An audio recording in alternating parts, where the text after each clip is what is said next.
सबको नमस्कार।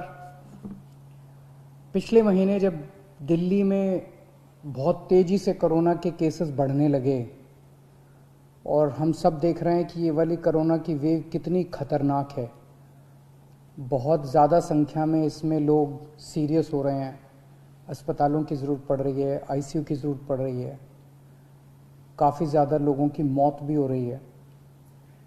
तो 20 अप्रैल को मजबूरी में हमें दिल्ली में लॉकडाउन लगाना पड़ा था। केसेस लगातार बढ़ते जा रहे थे। लॉकडाउन लगाने की वजह से और भी अन्य कई कारणों की वजह से 26 अप्रैल को आके 35% पॉजिटिविटी रेट बढ़ गया था। 35% बहुत ज़्यादा होता है, मतलब 100 लोगों का अगर हम टेस्ट करते थे तो 35 लोग उसमें पॉजिटिव निकलते थे। 26 अप्रैल के बाद से चूंकि लॉकडाउन लगाया था, एक तरह से थोड़ी सी चेन टूटनी चालू हुई थी इसकी कोरोना की। 26 अप्रैल के बाद से धीरे धीरे केसेस कम होने चालू हुए और अब पिछले 1-2 दिन के अंदर 23%, 35% से 23% पॉजिटिविटी रेशियो आ गया है। तो केसेस कम होने चालू हुए हैं दिल्ली के अंदर। इसमें आप सब लोगों का बहुत ज़्यादा सहयोग रहा। दिल्ली के लोगों ने जम के सहयोग किया। आप लोगों ने लॉकडाउन का पूरी तरह से पालन किया और ये हम सब लोगों की, अपने परिवार की ज़िंदगी और उनके स्वास्थ्य की बात है। हम किसी पे, कोई भी किसी पे एहसान नहीं करा, हम सब के अपने लोगों के स्वास्थ्य की और ज़िंदगी की बात है। इस लॉकडाउन के पीरियड को हमने संसाधन, हेल्थ इंफ्रास्ट्रक्चर को और मजबूत करने के लिए इस्तेमाल किया। कई जगह नए ऑक्सीजन बेड्स तैयार किए गए। सबसे बड़ी दिक्कत दिल्ली में ऑक्सीजन की आई है। नॉर्मल टाइम में जितनी ऑक्सीजन चाहिए होती है अस्पतालों में, उससे कई गुना ऑक्सीजन की जरूरत पड़ने लगी, क्योंकि अब जितने भी मरीज आते थे कोरोना में उन सबको ऑक्सीजन की जरूरत थी। तो कई गुना ऑक्सीजन की जरूरत अचानक पड़ने लगी। पिछले कुछ दिनों में केंद्र सरकार के साथ मिलके और हाई कोर्ट और सुप्रीम कोर्ट के आदेशों से, केंद्र सरकार के सहयोग से अब ऑक्सीजन की स्थिति दिल्ली के अंदर काफ़ी सुधरी है पिछले कुछ दिनों में। अब इस तरह की बातें सुनने को नहीं मिलती कि इस अस्पताल में 2 घंटे की ऑक्सीजन रह गई, उस अस्पताल में आधे घंटे की ऑक्सीजन रह गई, यहाँ पे किसी की ऑक्सीजन से मौत हो सकती है। अब इस तरह की बातें सुनने को नहीं मिल रही है। तो इस लॉकडाउन के पीरियड को हमने अपने सिस्टम को भी सुधारने में काफ़ी प्रयास किए।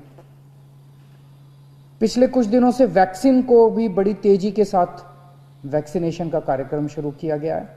आप में से जितने लोगों ने वैक्सीन लगवाया उन्होंने देखा होगा कि दिल्ली सरकार ने जो स्कूलों में इंतजाम किए हैं वो कितने शानदार इंतजाम किए हैं। सब लोग इसकी तारीफ कर रहे हैं, सब लोगों को अच्छा लग रहा है। हमारे युवा बढ़ चढ़ के वैक्सीन लगवा रहे हैं। यहाँ तक कि दिल्ली के आसपास के इलाकों से भी लोग दिल्ली में आके वैक्सीन लगवा रहे हैं। वैक्सीन के स्टॉक की कमी है, इसमें हमने केंद्र सरकार से सहयोग मांगा है। मुझे पूरी उम्मीद है, जैसे केंद्र सरकार अन्य बातों पे भी सहयोग करती रही है, इसमें भी हमारा पूरा सहयोग करेगी।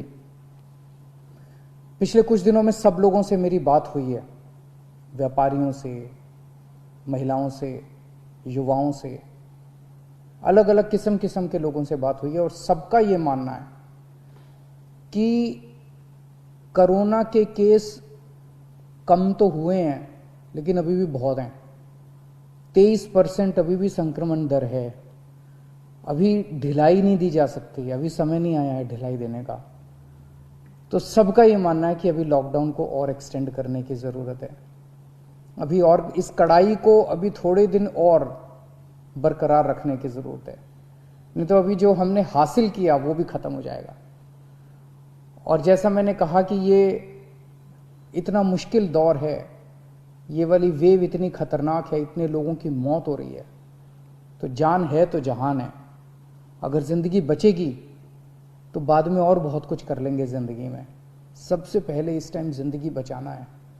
तो इसीलिए सरकार ने आप सब लोगों के फीडबैक के आधार पे, आप सब लोगों की इसके आधार पे मजबूरीवश अभी 1 हफ्ते का लॉकडाउन और बढ़ाया जा रहा है। कल सुबह 5 बजे ये लॉकडाउन ख़त्म होना था, लेकिन अब ये अगले सोमवार को 5 बजे तक के, सुबह 5 बजे तक के लिए बढ़ाया जा रहा है और इस बार थोड़ा सा और सख्त किया जा रहा है। कल से दिल्ली के अंदर मेट्रो भी चलना बंद हो जाएंगी। हमारी कोशिश है कि जितना ज़्यादा इसको लॉकडाउन को सख्त किया जाएगा उतना तेज़ी से हम सब लोग कोरोना पे काबू पा पाएंगे।